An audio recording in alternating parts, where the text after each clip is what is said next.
नमः सिद्धिभ्य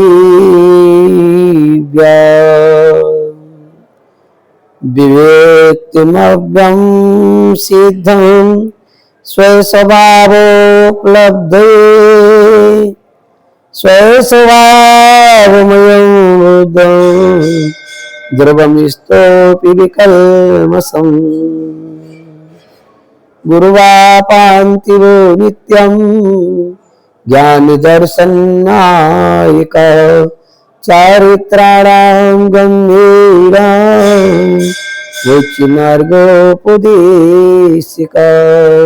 सरस्वती नमस्तभ्यं वरदे कामिरूपिणः विद्यारम्भं करिष्यामि सिद्धिर्भवतु मे सदा।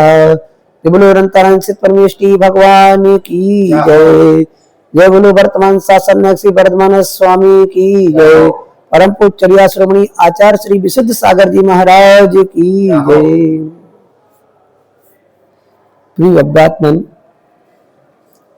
यहाँ आचार्य अमित गति स्वामी योग पावर्त ग्रंथ के जीवाधिकार के मंगलाचरण में लिखते हैं कि अपने स्वभाव की प्राप्ति के लिए उन सिद्धों की स्तुति करता हूँ। किसके लिए? अपने स्वभाव की प्राप्ति के लिए उन सिद्धों की स्तुति करता हूँ। कैसे हैं वो सिद्ध? जो शुद्ध हैं, वीतराग हैं, ज्ञानमय हैं, अविनाशी हैं, अच्युत हैं और नित्य एवं अपने स्वरूप में स्थित हैं। और हम कहाँ स्थित हैं? हम पर स्वरूप में स्थित हैं। इसलिए आज तक हमने अपने स्वरूप को पहचाना नहीं है। यदि अपने स्वरूप को पहचानना है तो हमें पर से दृष्टि हटा करके निज की ओर दृष्टि ले जाना पड़ेगी, तभी हमारा ये कार्य होगा।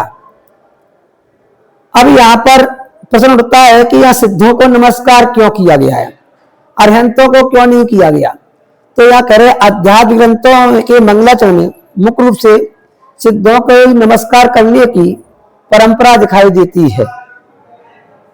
जैसे समय सार में, समाधि शतक में, परमात्म प्रकाश आदि इत्यादि ग्रंथों में मंगलाचरणों में सिद्धों को ही नमस्कार किया गया है। तो अनुसार आचार्य अमित गति ने भी यहाँ इस अध्यात्म ग्रंथ के मंगलाचरण में सिद्ध परमेष्टि को ही नमस्कार किया है। सिद्धों का स्मरण करने से तो पुण्य बंधु ही होता है, तथापि ज्ञानियों को भी साधक अवस्था में ऐसा भाव आए बिना रहता नहीं है। ग्रंथराज समय सार की मंगलाचरण स्वरूप प्रथम गाथा की टीका में आचार्य अमृतचंद इस संदर्भ में लिखते हैं कि वे सिद्ध भगवान सिद्धत्व के कारण साध्य जो आत्मा उसके प्रच्छंद के स्थान पर हैं, जिसके स्वरूप का संसारी भव्य जीव चिंतन करके उनके समान अपने स्वरूप को ध्याकर उन्हीं के समान हो जाते हैं और चारों गतियों से विलक्षण पंचम गति यानी मोक्ष को प्राप्त करते हैं।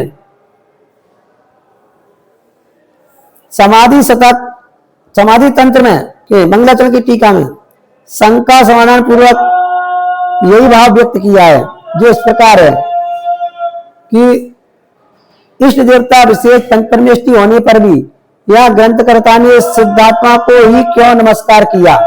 तो उसको उत्तर में कहा, ग्रंथकर्ता, व्याख्याता, श्रोता और साधकों को इस स्वरूप की प्राप्ति का प्रयोजन होने से जो जिसकी प्राप्ति का अर्थी होता है वह उसको ही नमस्कार करता है। जैसे धनुर्विद्या प्राप्ति का अर्थी धनुर्वेदी को ही नमस्कार करता है, वैसे ही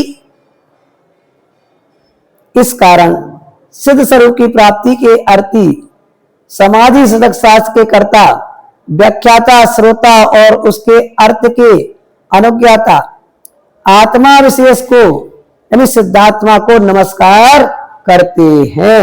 सिद्ध बनने का एकमात्र उपाय अपने श्रद्धा ज्ञान आचरण में सिद्ध स्वभावी ज्ञायक स्वरूप निज भगवान आत्मा को स्वीकार करना ही है, अन्य कुछ नहीं है। इसलिए हमें सिद्धों की आराधना करनी चाहिए। इति ओम नमः सिद्धिभ्यः।